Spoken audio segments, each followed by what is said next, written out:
ഈ ഇന്ത്യ എന്നുള്ള പേരും ഭാരതം എന്നുള്ള പേരും സംബന്ധിച്ച് ഞാൻ മനസ്സിലാക്കുന്നിടത്തോളം കോൺസ്റ്റിറ്റ്യൂന്റ് അസംബ്ലിയിൽ വളരെ വിശദമായിട്ടുള്ള ഒരു ചർച്ച അതുമായി ബന്ധപ്പെട്ട് നടന്നു. അതിൻ്റെ അടിസ്ഥാനത്തിലാണ് ഭരണഘടനാ ശില്പികൾ ഇന്ത്യ ദാറ്റ് ഈസ് ഭാരത് എന്ന് തന്നെ വെച്ചിട്ടുള്ളത്. പക്ഷേ ഇന്ത്യ എന്ന പേര് വയ്ക്കുന്ന സമയത്ത് എല്ലാവർക്കും അറിയാം അതിനൊരു കൊളോണിയൽ മൈൻഡ് സെറ്റ് ഉണ്ട്. ആ പേര് വയ്ക്കാൻ നിയമപരമായിട്ടുള്ള ചില കാര്യങ്ങളുണ്ടായിരുന്നു എന്നുള്ളതാണ് ഞങ്ങൾ വിശ്വസിക്കുന്നത്. നിയമപരമായ ചില കാര്യങ്ങളാണ്. കാരണം ഇന്ത്യക്ക് സ്വാതന്ത്ര്യം കിട്ടാൻ വേണ്ടി ബ്രിട്ടീഷ് പാർലമെന്റിൽ പാസ്സാക്കിയിട്ടുള്ള നിയമം ഇന്ത്യ ഫ്രീഡം ആക്ട് ആയിരുന്നു. അത് ഇന്ത്യ എന്നുള്ള പേര് തന്നെയായിരുന്നു. സ്വതന്ത്ര ഇന്ത്യയുടെ ആദ്യത്തെ Mountbatten governor general of India ആയിരുന്നു. ആദ്യത്തെ കരസേനാ മേധാവി ബ്രിട്ടീഷുകാരനായിരുന്നു.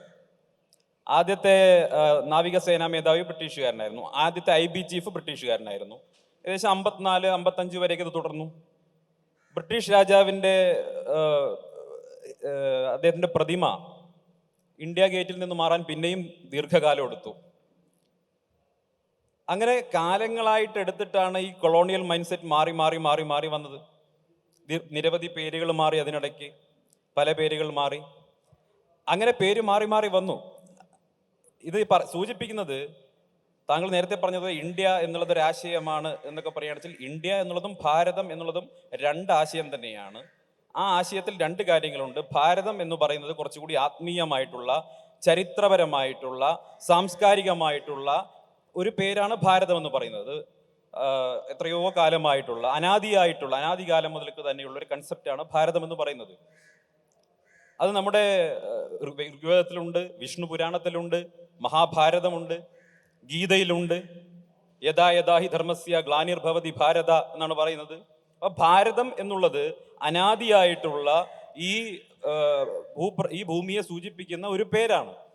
ആ പേര് എല്ലാ കാലത്തും ഉണ്ടായിരുന്നു. അതിൽ ഇപ്പോൾ വൈരുദ്ധ്യം കണ്ടെത്തുന്നവരുടെ ഉദ്ദേശം വേറെയാണ് എന്നുള്ളത് പല ആൾക്കും മനസ്സിലാവും. അത് കട്ടിങ് സൗത്തുകാരുടെ അജണ്ടയാണ്. ഞാൻ ഒരു കാര്യം കൃത്യമായി പറയാം. ഇപ്പം നമ്മുടെ പാസ്പോർട്ട് ഭാരത് ഗണരാജ് എന്ന് തന്നെ എഴുതിയിട്ടില്ലേ? അതിൽ ഭാരതീയ സ്റ്റേറ്റ് ബാങ്ക് എന്ന് വിളിക്കാറില്ലേ? നമ്മുടെ സുപ്രീം കോടതിയെയും ഭാരതീയ എന്ന രീതിയിൽ തന്നെയല്ലേ പറയുന്നത്? ഞാൻ ചോദിക്കട്ടെ, ഇവിടെ ഞാനും ഇവരും തമ്മിലുള്ള വ്യത്യാസം, ഷാജി സാഹിബ് ഇന്ത്യൻ യൂണിയൻ മുസ്ലിം ലീഗിന്റെ നേതാവാണ്.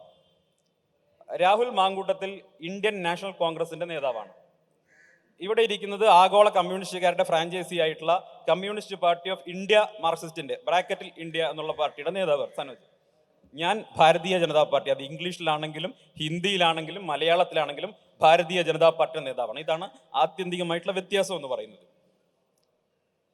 ഞാൻ നേരത്തെ സൂചിപ്പിച്ചല്ലോ, ഈ ബാഹ്യമായിട്ടുള്ള ആളുകൾ കൊടുത്തിട്ടുള്ള പേര്, കൊളോണിയൽ മൈൻഡ് സെറ്റിന്റെ ഭാഗമായിട്ട് പേര് നടക്കുന്നവർക്ക് അതിനോട് വല്ലാത്തൊരു അഭിനിവേശം ഉണ്ടായിരിക്കും. അതവിടെ ഇരുന്നോട്ടെ.